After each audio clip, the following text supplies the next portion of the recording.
Good morning. I'm Antigone Lyberaki. I'm the General Manager of SolidarityNow, and I'm going to introduce to you our today's panel on unaccompanied minors. Let me just say a couple of things on the issue. Why unaccompanied minors? After all, they represent only a small fraction of the total refugee suffering. There are two reasons for that. The first is that the way we treat unaccompanied minors works like a mirror for our society. It sort of shows whether we are what we say we are and whether we believe in the values that we say we believe in. And the second reason is pragmatic. There is more to be gained by doing quality work with unaccompanied minors because they have less obstacles to overcome in order to succeed.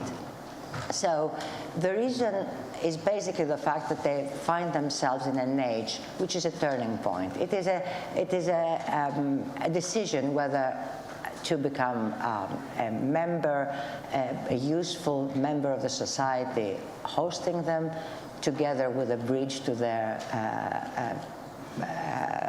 society of origin, or to get transformed into festering problems. So the idea is that there is a window of opportunity to make sure that we work on an issue which is very important in itself, but also carries an enormous symbolic meaning. Let me just introduce you to Iris Abraham, who's the Fundamental Rights Advisor to the European Commission Vice President, and who's going to share a few ideas about the topic of unaccompanied minors' reception and conditions of living. Thank you very much, Antigone, and also thank you to the Athens Democracy Forum for integrating and for touching upon this extremely important issue. We're talking today also here about democracy, and democracy means human rights. It means dignity for everyone, no matter where from.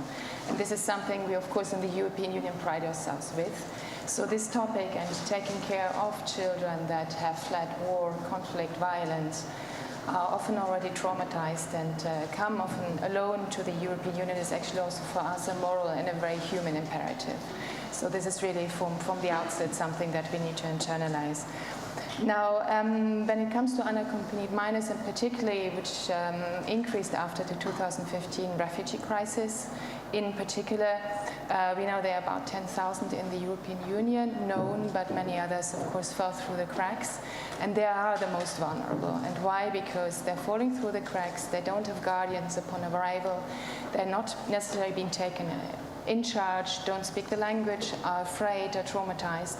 But for any sort of organized crime, for human trafficking, for any form of exploitation, sexual exploitation, abuse, these are prime victims. And this is also something we need to keep in mind. And really depart, as also the European Union does, but also the United Nations Convention on the Rights of the Child, the European Charter on Human Rights, that a child is a child, no matter where from, no matter of which origin, sexual orientation, and legal status. And this is the one departure point actually that we all need to adhere to when we design our policies. This is extremely important. I'll speak also now a little bit from the European Union level. As you're familiar with, we have last year the European Commission adopted the new Asylum and Migration Pact, which actually has set out greater protection mechanisms for children, in particular unaccompanied minors, who are completely exempt from border procedures, because the issue is often, as we see in detention centers, where it starts as well, where children find themselves often in detention where they shouldn't be, where the guardian is not immediately assigned, where they fall through the cracks. So unaccompanied minors are exempted from these procedures, and families with children until 12 years old. Also procedures for family reunion have been facilitated. Now, as you said, this is a very political topic. And member states, of course, are called upon to implement the pact, to also with this relevant solidarity mechanisms. Not shorter thereafter, in December, there was the adoption of the Action Plan on Inclusion and Integration. And that one is actually quite important also to what the project tries to do. that this action plan clearly set out that children, unaccompanied minors, arrive within 3 months of arrival in any member state, need to be integrated into the school system, have access to basic social services, psychosocial support. When we look, for example, also at the law of many member states, be it in Belgium where I am or here in Greece, school is compulsory as of the age, I think, 4 in Greece for every child, regardless of legal status. So this is also where the European Union provisions merge and are aligned with Greek laws, and where this project is extremely important, because we need to look at integration of children, helping them overcome the trauma, and where it's best in schools. But not in schools or in education facilities that are far off, but in the local host communities, because this is how children learn the language. This is how they can practice sports with other children. This is where stereotypes and the fear of the unknown, of the other, which drives often the populist discourse and the narrative against migrants and refugees, can also be overcome amongst children, seeing we actually want the same. We have the same interests, we're similar, we play together, we all want an education, and this can also maybe then later transpire home. And this way, just want to commend you very much on this project, and I think it's on a very good track, and I look forward also discussing this a little bit more tomorrow in the breakfast panel. Thank you very much. Thank you, Iris. Let me introduce, without further ado, Dimitri Sotiropoulos, a professor at the University of Athens and also senior researcher at the ELIAMEP, who is one of the partners in this very inspiring and, how shall I say, demanding project. Dimitri, the floor is yours. Thank you very much. I also thank the organizers for inviting me. This is a PowerPoint presentation of what we will be trying to do in the context of this project. So the project tries to achieve what improvements have not been able to accomplish yet, because indeed there are improvements both at the level of legislation in this country, but also at the level of implementation. Our guide, of course, is a set of international treaties, including the one shown here, and the need to provide plain human decency to children. And also, we would like to see that children are humanly treated and integrated into society. The more specific aims of this project have to do with the designation and implementation of policies. So this is a policy-oriented project. And we would like to help reduce the currently existing overlaps and conflicts among different actors who are active in the field. Moreover, we will highlight problems, and for instance, we're going to discuss what aspects of the international dimension of the problem may be applicable in the case of Greece. Then we will also help create links among state and international actors who are interested in child protection. Here is a very brief glimpse of data, which we have about Greece. So Greece is one of the different countries which receive unaccompanied minors. It's the country which receives the largest share of unaccompanied minors. And then you also have Spain and Italy. The numbers are not very high, but as I just said, human decency to be provided to each such individual is a primary aim of all relevant policies. And there is a decline in the numbers, as you see. Finally, there is an overall decline in the inflow of migrants and refugees into Greece between last year and this year. We may face obstacles. Here there are 5 obstacles. For instance, access to government authorities at all levels. Secondly, the possibility of having problems of coordination and also conflicts among different actors with whom we would like to interact. And then we may have risks which are related to the children themselves. As already explained, these are young individuals who have been through a lot. Thus, we must be very careful about how we proceed with this research, particularly the field research. Then, of course, we must take into account the worsening situation of the COVID-19 pandemic that has had a negative impact on all of us, but especially on those children since March of the last year. And that is because social distancing, lack of proper care due to the lack of personnel, and so on and so forth, have unfortunately affected their lives in a very significant way. Finally, we need funding for a 2-year-long project on a national scale. And this is because we are going to employ many different tools of research, which I have outlined here. So there will be field research, there will be interviews and focus groups. We are also going to do research about how it is possible to draw on existing good practices from all around the world. This is what the Migrant and Refugee Children Exchange means to say. And thus, we will engage in dialogue with local and international stakeholders. We will stage international workshops on global best practices. And then, after having analyzed our data on the basis of field research and the exchange, we will submit the results of our research to a citizens' assembly, and that will be with the aim of testing whether policy recommendations are realistic or not. Finally, we will draft, submit, and monitor the implementation of a strategic plan, which will be possibly of help to government and non-government actors in the field. Thus, there are 4 partners whom I now have the opportunity to explain. One is the Democracy and Culture Foundation, the other is the Research Foundation ELIAMEP, the Resilient Citizen Communities, and SolidarityNow.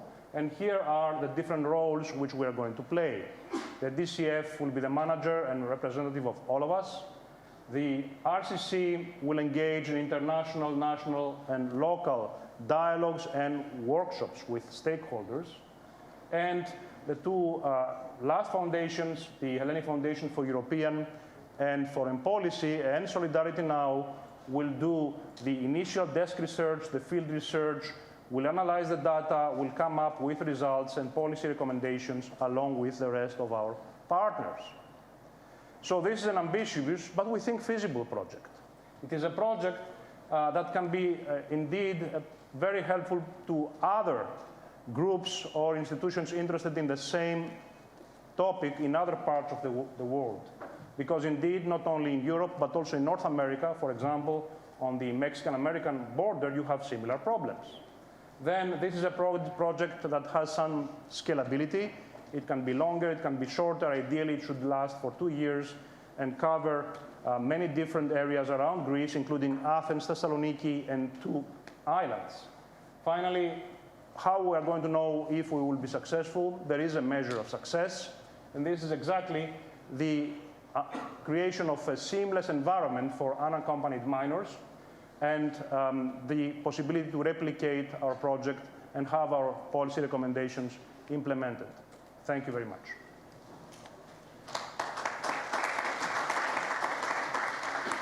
Thank you, Dimitris. And now, last but not least, I'm very happy to introduce to you Paul Nelson, who is the founding principal of Resilient Cities Catalyst, a partner to this project.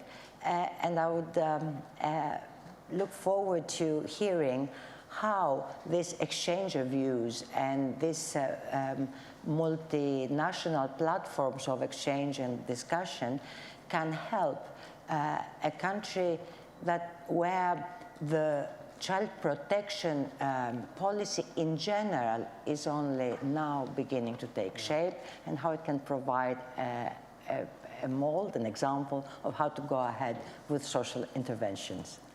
The floor is yours. Thank you, Antigone. We're really honored to be collaborating with SolidarityNow and ELIAMEP, and obviously the Democracy and Culture Foundation on this project, which really, seeks to forge and strengthen pathways for unaccompanied minors, not just to survive but to thrive in their adopted host country of Greece and beyond. And at Resilient Cities Catalyst, we've really had the privilege of partnering with cities around the world of all sizes as they tackle their most pressing challenges. And in fact, worked closely with the city of Athens and other European municipalities in 2016 and 2017 as they were facing the influx of migrants and refugees at that point. So we'll be bringing that experience, I think, as well as our close work with vulnerable communities, low-income communities in cities and regions elsewhere to this important effort. And I think what excites us most about this innovative project and program is, one, the intentional focus on the lived experience of unaccompanied minors and bringing that to the fore and to the forefront of the conversation. And two, I think a very intentional examination of this complex cross-sectoral ecosystem of governmental, NGOs, civil society, and other actors who are all working day in and day out to address this issue. And we feel that based on our experience, sort of resilience offers a practice in several strategic, I think, approaches and tactics that can be leveraged to really accelerate the efforts of policymakers, program providers, and others as they seek to ensure that no child falls through the cracks, and there's this continuum of services that really enables all these stakeholders to achieve that goal. I think from our perspective, resilience really requires taking a holistic and honest look at the full range of risks that a city, a community, a vulnerable group of people faces. And in the case of unaccompanied and separated children, as we've been discussing here, that's not just the trauma and shock of leaving their home country behind, but it's also taking into consideration those longer standing challenges that will come down the road of integration, access to opportunity, sense of belonging. And if we can ground the design of these interventions that are moving forward in that interdependent web of risks, rather than looking at them as individual challenges that need to be addressed by individual solutions, I think we have the opportunity to tackle a lot of these risks at once. And it creates a space where we can start asking questions like, how might we embed socialization or integration programmatic elements into the delivery of basic needs services on arrival, right? How are we setting the tone for the delivery of programs and services that speak to that integrated risk?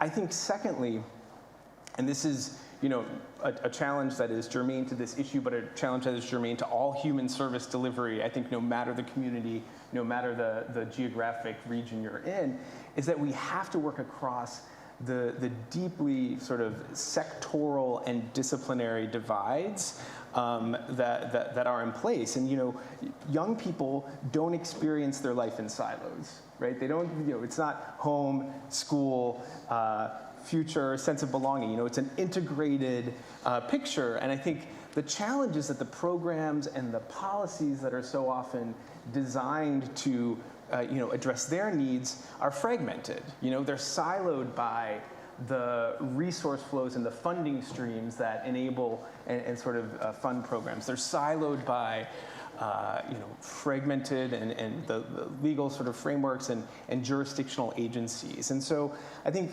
in order to really foster that continuum of services, we need to broker new ways to co-design and collaborate on solutions. And that's why the research that ELIAMEP and SolidarityNow is leading is so critical, because you're engaging across all these sectors. You're bringing together a sort of national community of practice on this issue, where as we work together and sort of feed the research into policy recommendations and eventual implementation of actions, we're building this cross-sectoral design and delivery infrastructure around this issue. But that infrastructure, because you'll be bumping up against systems and sort of the interdependencies of systems, that can be leveraged to solve other problems as well. So, we're just really thrilled to be building off the work here and creating a space later on in phase 2 of the program where we can bring in international lessons, because Greece has a lot to teach the world, and we know that there are great connections that can be made by bringing in lessons from around the world to that as well. Well, thank you very much. If I may somehow refer to two issues that were raised this morning in our discussion, brief as it was. The first is the need for a holistic approach, not just fragments and bits and pieces of different things, but integrated approach to meet complex needs. And the second is that any approach can become much better if there is the voice of the children themselves built in the design and the understanding of the problem. So this is what we're going to try to do, is to design holistic, realistic, and rich, high-quality services, taking into account at all stages what the interested parties, that is unaccompanied minors, think, wish, expect, desire. So at this point, I think it is time to close this pre-taste of tomorrow's discussion. And I would like to thank very much all of you, and of course all of you who are today with us. Thank you.